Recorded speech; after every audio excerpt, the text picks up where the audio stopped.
جو میرا بھی وارث ہو اور یعقوب علیہ السلام کی میراث بھی پائے، اور یا رب اسے ایسا بنائیے جو خود آپ کا پسندیدہ ہو۔ آواز آئی کہ اے زکریا، ہم تمہیں ایک ایسے لڑکے کی خوشخبری دیتے ہیں جس کا نام یحییٰ ہوگا۔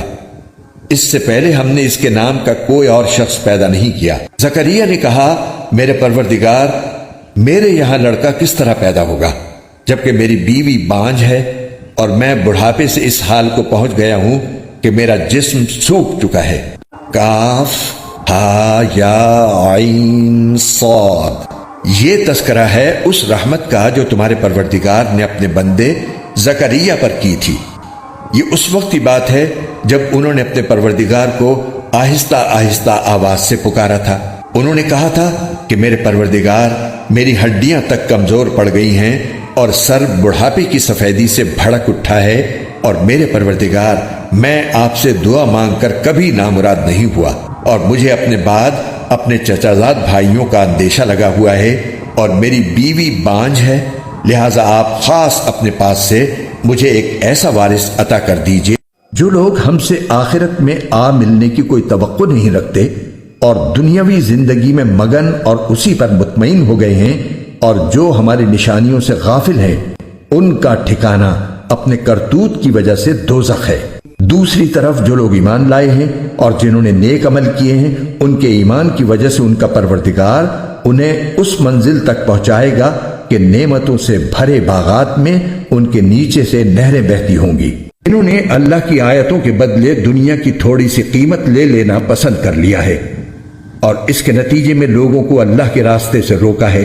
واقعہ یہ ہے کہ ان کے کرتوت بہت برے ہیں۔ یہ کسی بھی مومن کے معاملے میں کسی رشتہ داری یا معاہدے کا پاس نہیں کرتے، اور یہی ہیں جو حدیں توڑنے والے ہیں۔ لہٰذا اگر یہ توبہ کر لیں اور نماز قائم کریں اور زکوٰۃ ادا کریں تو یہ تمہارے دینی بھائی بن جائیں گے، اور ہم احکام کی یہ تفصیل ان لوگوں کے لیے بیان کر رہے ہیں جو جاننا چاہیں، اور خاص اپنے پاس سے نرم دلی اور پاکیزگی بھی، اور وہ بڑے پرہیزگار تھے اور اپنے والدین کے خدمت گزار، نہ وہ سرکش تھے نہ نافرمان، اور اللہ تعالیٰ کی طرف سے سلام ہے ان پر اس دن بھی جس روز وہ پیدا ہوئے، اس دن بھی جس روز انہیں موت آئے گی، اور اس دن بھی جس روز انہیں زندہ کر کے دوبارہ اٹھایا جائے گا۔ اور اس کتاب میں مریم کا بھی تذکرہ کرو، اس وقت کا تذکرہ جب وہ اپنے گھر والوں سے علیحدہ ہو کر اس جگہ چلی گئیں جو مشرق کی طرف واقع۔ کہا، ہاں ایسا ہی ہوگا، تمہارے رب نے فرمایا ہے کہ یہ تو میرے لیے معمولی بات ہے، اور اس سے پہلے میں نے تمہیں پیدا کیا تھا جب تم کچھ بھی نہیں تھے۔ زکریا نے کہا، میرے پروردگار، میرے لیے کوئی نشانی مقرر فرما دیجئے۔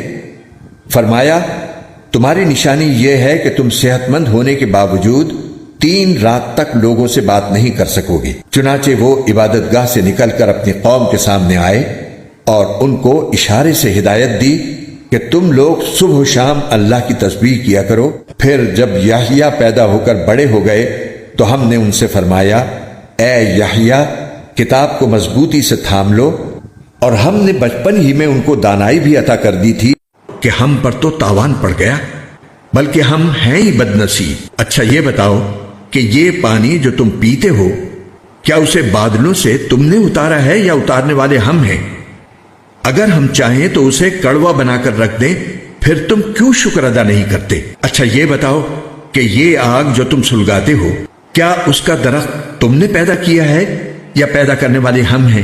ہم نے ہی اس کو نصیحت کا سامان اور صحرائی مسافروں کے لیے فائدے کی چیز بنایا ہے۔ لہٰذا اے پیغمبر، تم اپنے عظیم پروردگار کا نام لے کر اس کی تسبیح کرو، ان سے جنگ کرو تاکہ اللہ تمہارے ہاتھوں سے ان کو سزا دلوائے، انہیں رسوا کرے، ان کے خلاف تمہاری مدد کرے، اور مومنوں کے دل ٹھنڈے کر دے اور ان کے دل کی کوڑھن دور کر دے، اور جس کی چاہے توبہ قبول کر لے، اور اللہ کا علم بھی کامل ہے، حکمت بھی کامل۔ بھلا کیا تم نے یہ سمجھ رکھا ہے کہ تمہیں یوں ہی چھوڑ دیا جائے گا؟ حالانکہ ابھی اللہ نے یہ تو دیکھا ہی نہیں کہ تم میں سے کون لوگ جہاد کرتے ہیں، اور اللہ اس کے رسول اور مومنوں کے سوا کسی اور کو خصوصی رازدار نہیں بناتے، اور تم جو کچھ کرتے ہو اللہ اس سے پوری طرح باخبر ہے۔ اور اگر ان لوگوں نے اپنا عہد دے دینے کے بعد اپنی قسمیں توڑ ڈالی ہوں اور تمہارے دین کو تانے دیے ہوں تو ایسے کفر کے سربراہوں سے اس نیت سے جنگ کرو کہ وہ باز آ جائیں، کیونکہ یہ ایسے لوگ ہیں کہ ان کی قسموں کی کوئی حقیقت نہیں۔ کیا تم ان لوگوں سے جنگ نہیں کرو گے جنہوں نے اپنی قسموں کو توڑا اور رسول کو وطن سے نکالنے کا ارادہ کیا، اور وہی ہیں جنہوں نے تمہارے خلاف چھیڑ چھاڑ کرنے میں پہل کی؟ کیا تم ان سے ڈرتے ہو؟ اگر ایسا ہے تو اللہ اس بات کا زیادہ حق رکھتا ہے کہ تم اس سے ڈرو، اگر تم مومن ہو۔